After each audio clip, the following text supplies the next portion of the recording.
Somewhere in New England, there's a plan that's about to take place over the next couple of seasons. A plan that is so unimaginably unfathomable that nobody will be able to believe it. There's a marriage about to take place in Foxborough, and it's going to be incredible.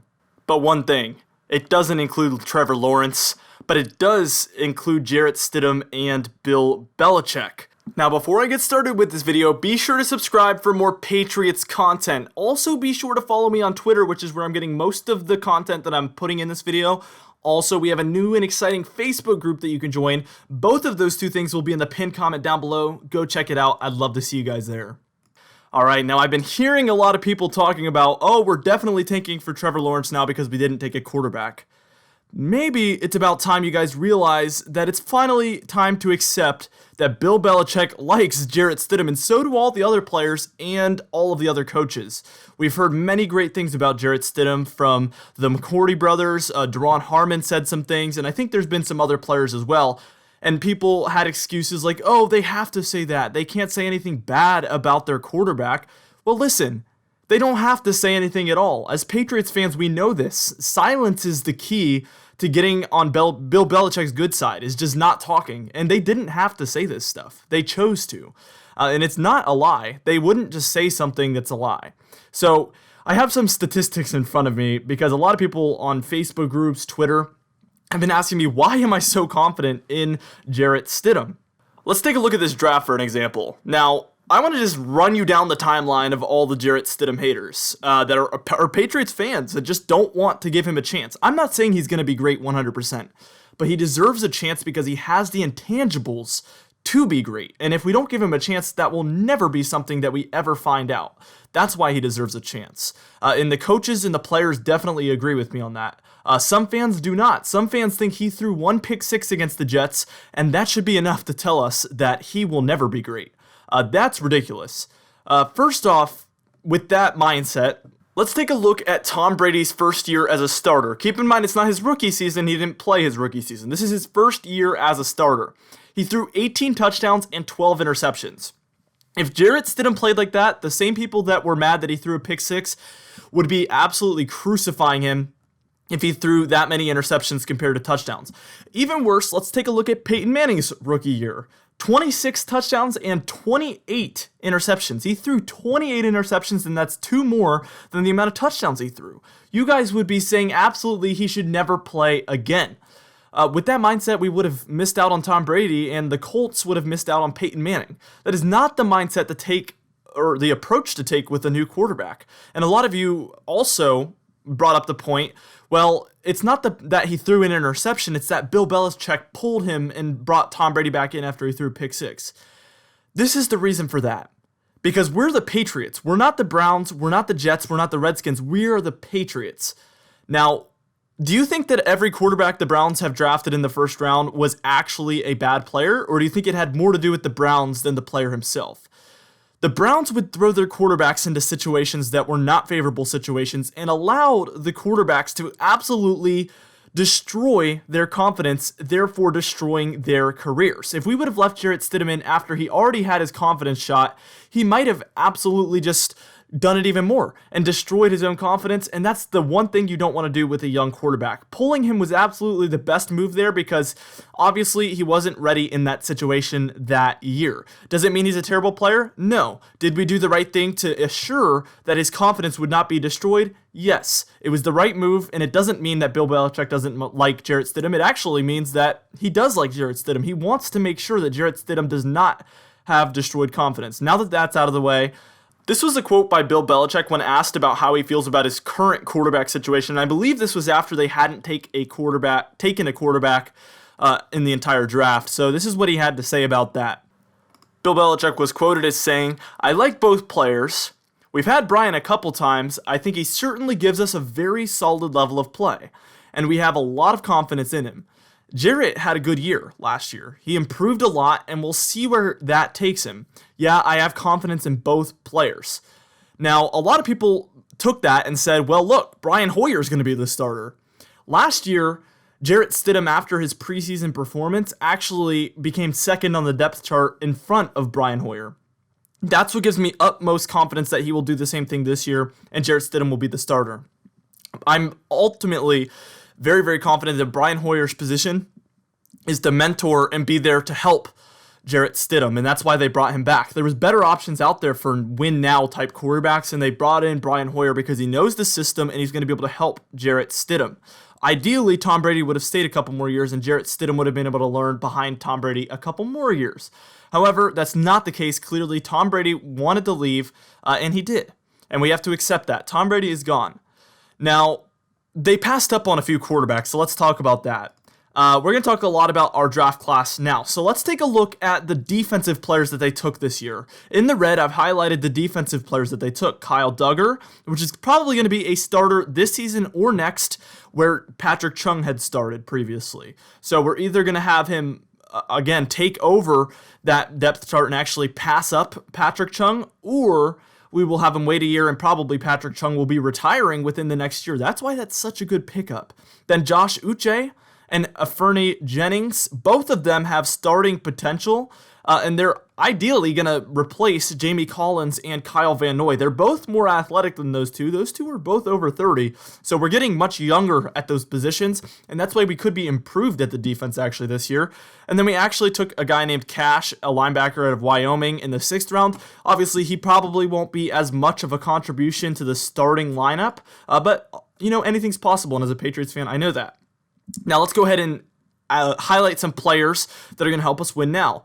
Justin Rawwasser, I don't know how to say his name properly, I don't think yet, but he's going to be our kicker moving forward, and he had a very good kicking college career.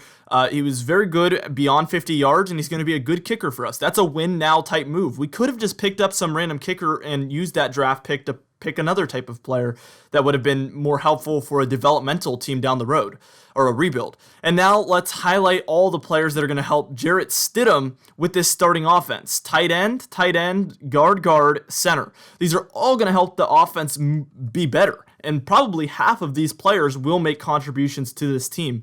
So this is very, very big that we drafted this many offensive players that are going to help us win now, or at least win in the near future.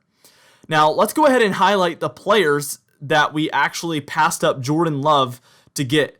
We did have a first-round pick where we obviously could have taken Jordan Love, the physical talent that compares possibly to Patrick Mahomes, because he's very, very physically gifted, but the mental game is the question. And we passed him up to get Kyle Duggar. Everybody thought, they're gonna pick Jordan Love.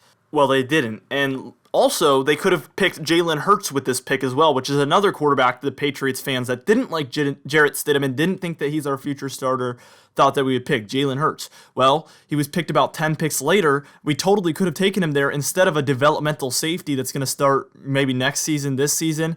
You would think if we really had a huge need at quarterback, that would have been a bigger priority than a safety that's going to eventually replace a player that we have right now. But that's not what the team thought. And let's go ahead and highlight the players that they passed up Jake Fromm with. And you can see we took Josh Uche, Fernie Jennings, Devin Asiasi, Dalton Keene, and the kicker. We could have picked a quarterback that technically could have been a good developmental quarterback instead of a kicker, but we chose to take a kicker instead.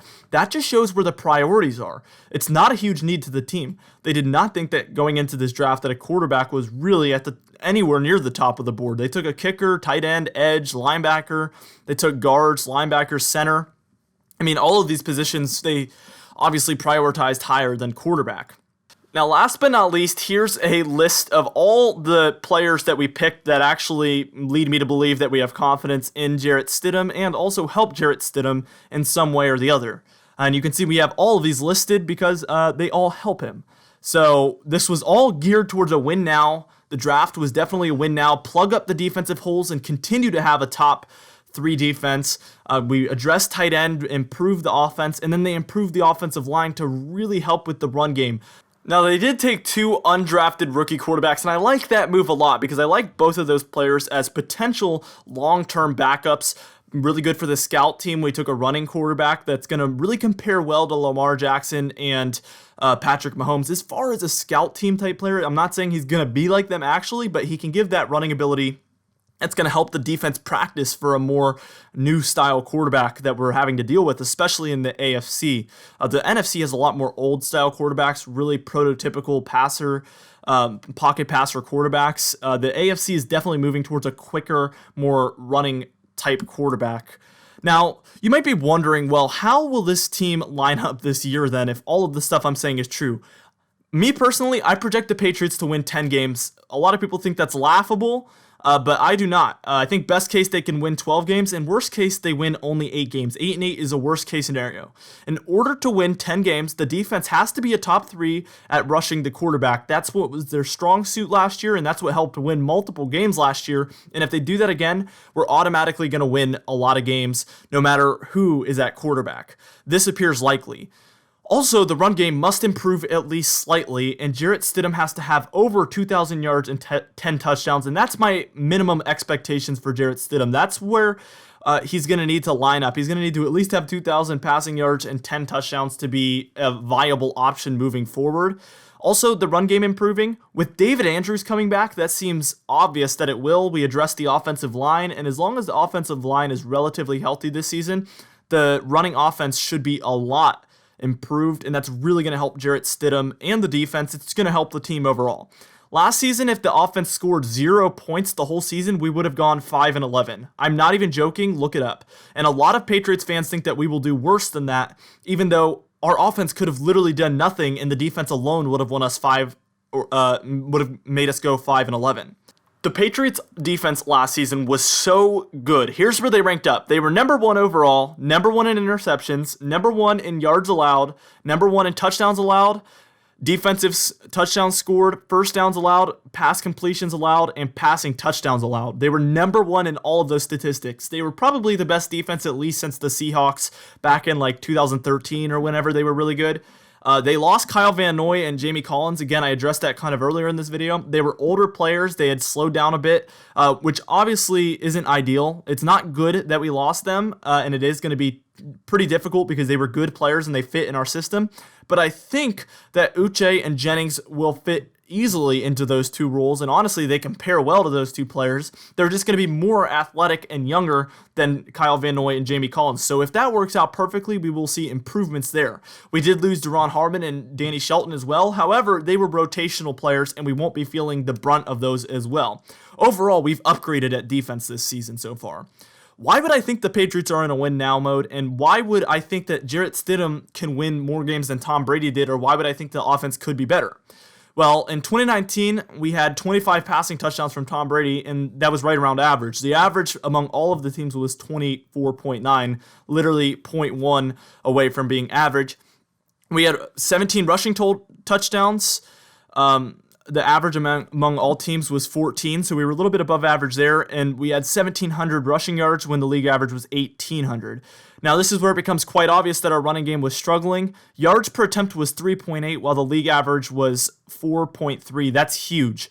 And why is that? Well, it's because of David Andrews and also James Devlin being out. We addressed the fullback position, and actually I think we have like 3 fullbacks on our roster right now. We will be seeing an actual fullback this season that can block the way we want to, and also David Andrews is going to be back. We're going to see a much improved run game, and I think it could be closer to how 2018 was. In 2018, the year prior to 2019, we had 18 rushing touchdowns, 2,000 yards, and 4.3 yards per carry. This was significantly better than 2019.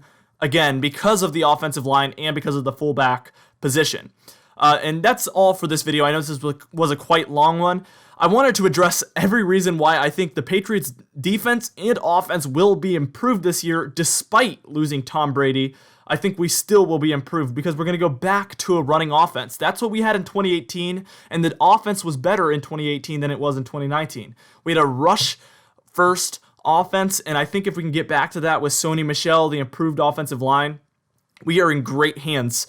Pressure will not be on Jarrett Stidham, and he can really just ease into the system and not have to make giant plays to help us win. He won't feel the pressure to do that, and that's completely ideal for him. It's ideal for the defense because the offense is going to eat up a lot of the play clock. It would just be a beautiful, very, very fluid team that I think would be great to see, and I think it would help us win closer to 12 wins, like I said, and I think that we would definitely make the playoffs in that case. Anyway, guys, thank you so much for watching this video. Be sure to subscribe, and I'll see you guys in the next video.